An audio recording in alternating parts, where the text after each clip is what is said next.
শীতকালে বিশেষ করে বাচ্চাদের শরীরে চুলকানির প্রকোপটা তুলনামূলক বেড়ে যায়। তবে মনে রাখতে হবে যে বাচ্চাদের শরীরে যে চুলকানিটা হচ্ছে এটা কিন্তু স্ক্যাবিসও হতে পারে।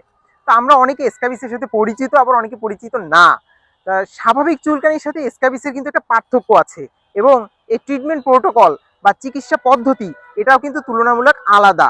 তাই কেউ বাচ্চাদের শরীরে বা বড়দের শরীরে এটা হতে পারে, চুলকাচ্ছে বিধায় জাস্ট কিছু অ্যান্টিহিস্টামিন বা অ্যালার্জির ঔষধ খেলাম বছরের পর বছর কিন্তু চুলকানি যাচ্ছে না, তাহলে বুঝতে হবে যে এখানে স্ক্যাবিস হওয়ার সম্ভাবনা আছে। তবে মনে রাখতে হবে যে স্বাভাবিক চুলকানি এবং স্ক্যাবিস এরা কিন্তু কম্পারেটিভলি ডিফারেন্ট।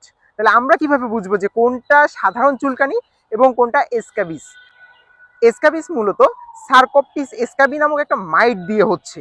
তো এটা চেনার উপায় সাধারণত আমাদের এই যে ফিঙ্গার ওয়েব, মানে বডির যে জায়গায় আর্দ্রতা বেশি হওয়ার পসিবিলিটি আছে, লাইক ফিঙ্গার ওয়েব বা আঙ্গুলের ফাঁকা স্থান, বগলের ফাঁকা স্থান, মাথার খুলিতে হতে পারে, যে জায়গাগুলোতে আর্দ্রতা তুলনামূলক বেশি থাকে সেই সব জায়গায় স্ক্যাবিস হওয়ার প্রবণতা বেশি।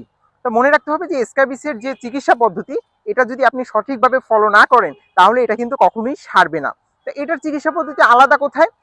সাধারণত আমরা বলে থাকি যে এখানে সাধারণত 5% পারমেথ্রিন বা স্ক্যাবিস নামে যে ক্রিমটা দেওয়া হয় এটা দেওয়ার পদ্ধতিটা কিছুটা আলাদা। এটা সাধারণত 2 দফায় দিতে হয়। আপনার ফার্স্ট অফ অল সারা শরীরে দিতে হবে। বড়দের ক্ষেত্রে সাধারণত আমরা বলি যে মুখমণ্ডলটা বাদ দিয়ে গলা থেকে পায়ের পাতা পর্যন্ত দিতে হবে।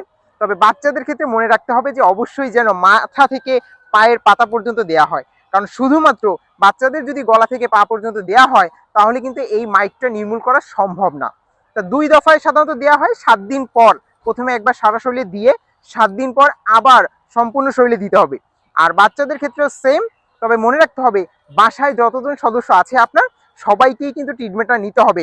নট দ্যাট যে একজন ট্রিটমেন্ট করলো মানে যে রোগটা ভালো হয়ে যাবে, বিষয়টা কিন্তু তা না। এর সাথে সাথে আপনার মনে রাখতে হবে যে আপনার ব্যবহার্য যে জিনিসপত্র আছে এগুলোকেই একটু কষ্ট করে রোদের তাপে দিতে হবে। সম্ভব হলে গরম পানি দিয়ে ধুয়ে ফেলতে হবে।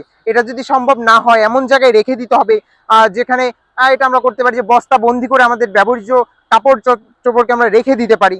এটা হলেও আমাদের স্ক্যাবিসটা কিছুটা পরিমাণে নির্মূল করা সম্ভব।